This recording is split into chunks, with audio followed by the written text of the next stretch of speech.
Alrighty, let's see what this is all about.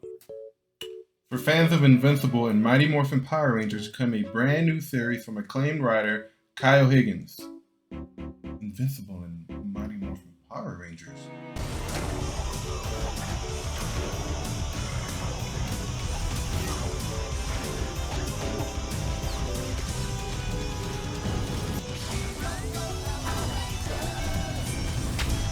Yes.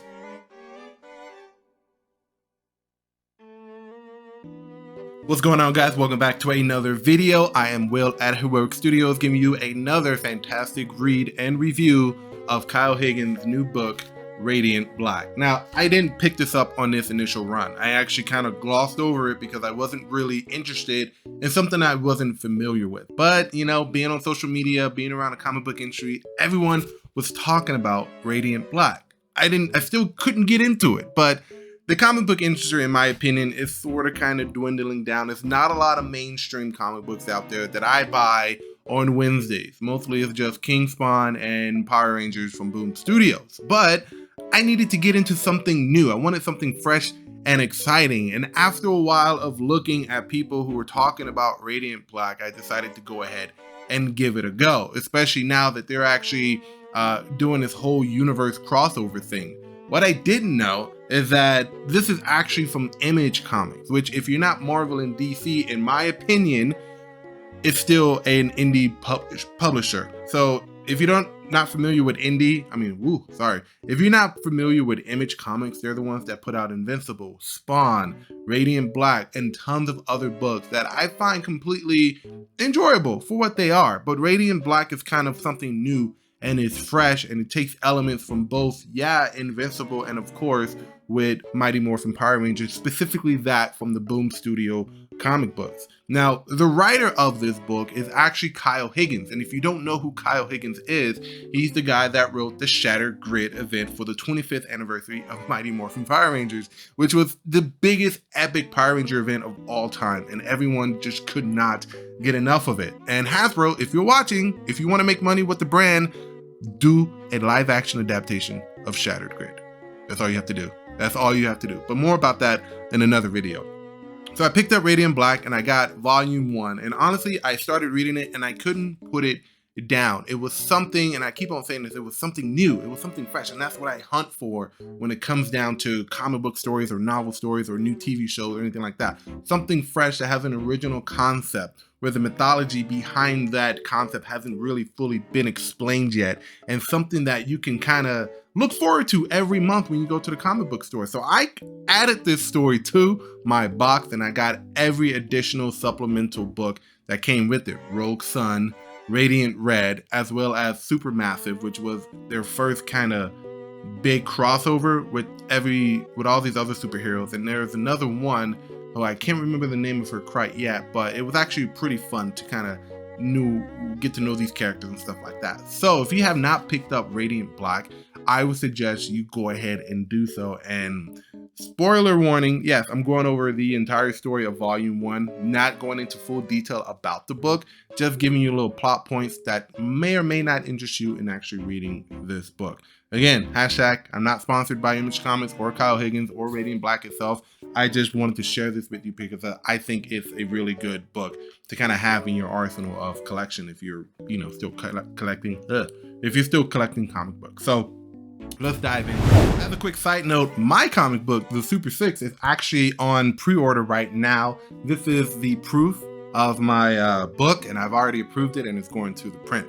This book hits shelves June 17th.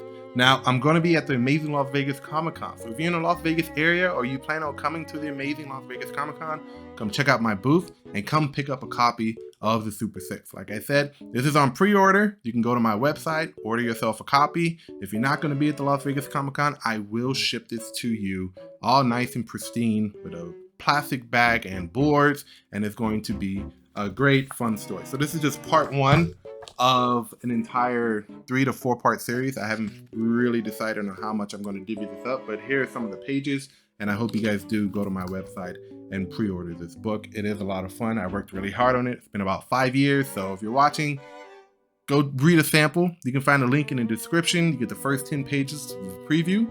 And if you like it, hey, follow the link inside of the sample and go ahead and purchase your copy. Go ahead. Or you can just go ahead and pre-order. It'll be fun.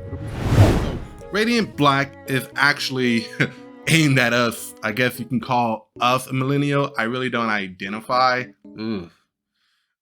Identify. Just kind of cringe in your mouth. It's such a nasty word. I identify as this. Anyways, I don't consider myself a millennial. I was born in the 80s, sure, but I don't have the familiar tropes that come with being a millennial. So, but this one kind of goes into that generation. So the main character, his name is Nathan Burnett. He's 30 years old. He's trying to make it as a writer. Kind of reminds me of somebody. And he has to move back home with his parents because he's in so much crippling credit card debt. He's not working the job that he wants to, and he's just kind of feeling the mode there. If we do that, we're all feeling the mode. And the mode would be bad? About what he wants to do with his life. So he moves back home to Illinois, like the suburb part of Illinois, and he meets up with his friend. I forgot his friend. Hang on, I gotta look into this. Because his friend actually becomes a very important part of the story. Just bear with me.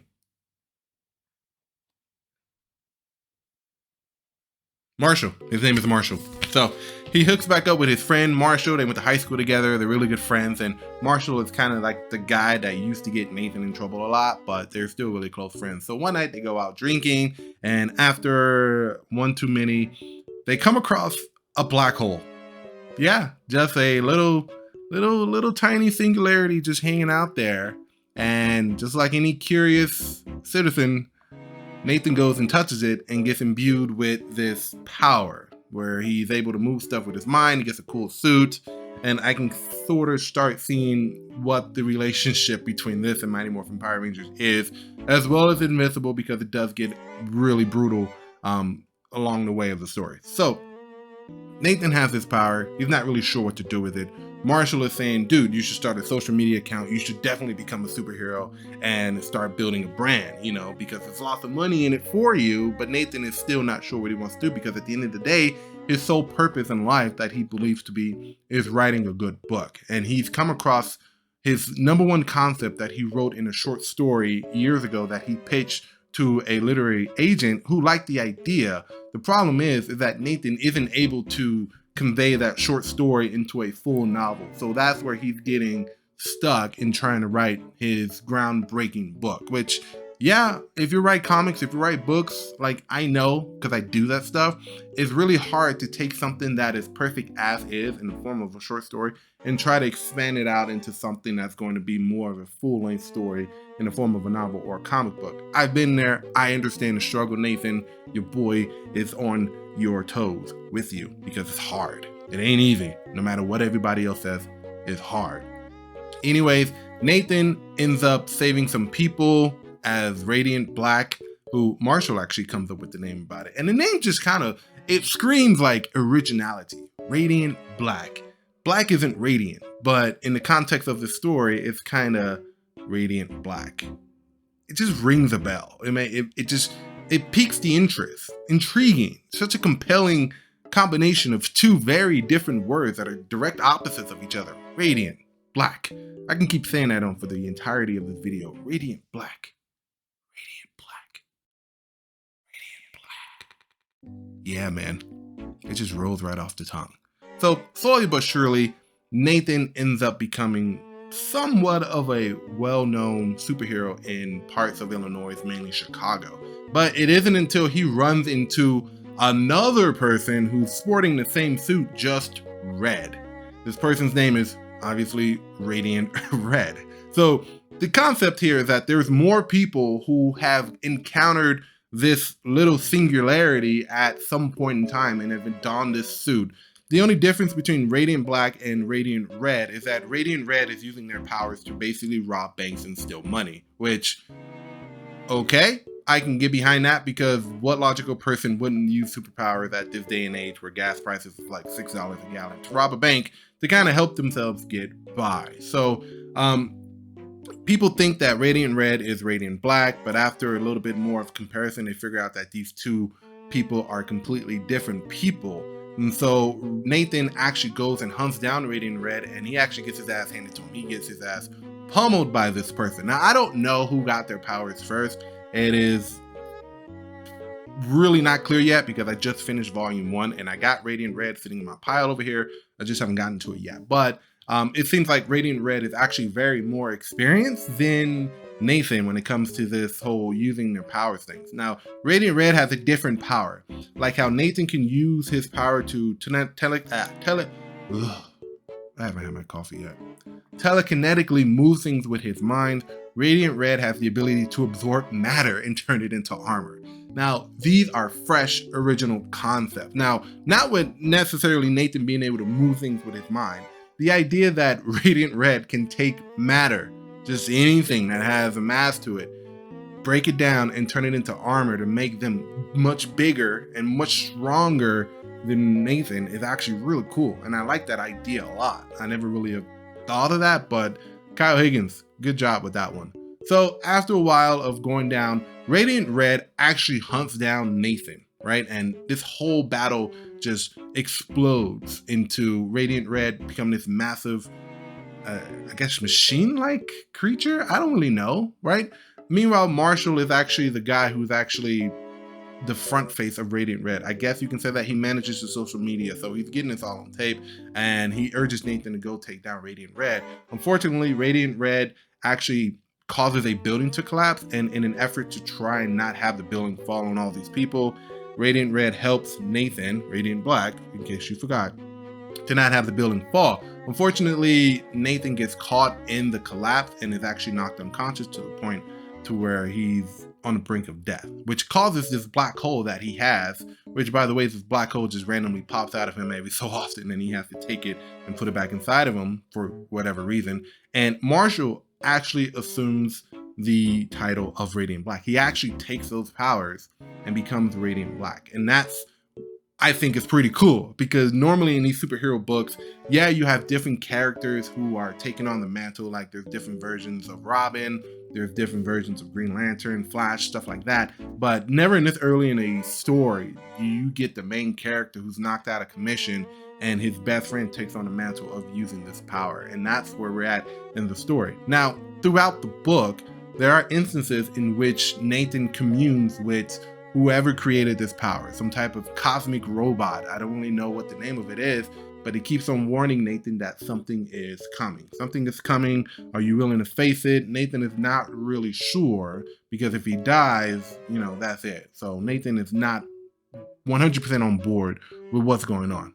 But when Nathan actually injures himself and he's put in a coma, Marshall actually takes that black hole power and he's like, hell yes, whatever's coming, I will do whatever you want. Just let me go get the person who's responsible for putting Nathan in this coma. So he takes the power, he goes after Radiant Red, and this huge battle just ensues with Radiant Red becoming this giant mechanical thing from absorbing too much matter. But Radiant Black, aka this time Marshall, is now fighting Radiant Red, and this whole battle is just so cool. But in the midst of all this fighting and stuff, two new heroes, one is yellow, the other one I think is like a pink or magenta or something like that, pops out of a wormhole telling them, hey, this threat that this giant cosmic robot has been warning us about is here, and they want their power back. So whoever this entity is warning them of another entity who's coming to Earth to collect these singularities or black holes or whatever, and they want them back, and they're going to kill whoever possesses these black holes. They're going to kill them. So now this ends with all four of these new heroes actually teaming up, because this arrival of this character, whoever it is, they've actually shown up, and they are pretty dangerous people, folks. Not really sure what it is. So I've actually already gone ahead and picked up volume 2 of Radiant Black, and I think currently they are on chapter 13 or issue number 13, which either came out this month or is coming out next month. So I'm catching up as fast as I can, and it is something that is well worth the read. And if I didn't spoil too much of it for you, I would suggest, hey, go pick up volume 1 of Radiant Black. This book is actually on my reading list because it is so cool to have. I can't wait to start reading volume 2. Now that I'm finished with volume 2, I'm going to sit here and I'm going to read since I'm finished with volume 1, I'm going to go ahead and read volume 2, which this one feels thicker than volume 1, which means there's a lot of stuff going on in this book, and I can't really wait. So thank you guys for watching. If you did like this video, go ahead and hit that subscribe button. Let me know what other books you want me to review. I am reading King Spawn right now, and if you guys want me to go into that, I would be more than happy to do it, as well as the entire arc of Mighty Morphin Power Rangers from issue 0 up into where we're currently at with Power Rangers and Mighty Morphin issues number, I think, 17. Yeah, there's a lot to go in. So if you guys want me to go ahead and review that, just let me know. I will gladly do that for you guys. But until then, I'm going to sit here and get started with Radiant Black Volume 2, and I hope to see you guys next time on another video. So without further ado, I'm just going to sit here and read this book. Take it easy, guys.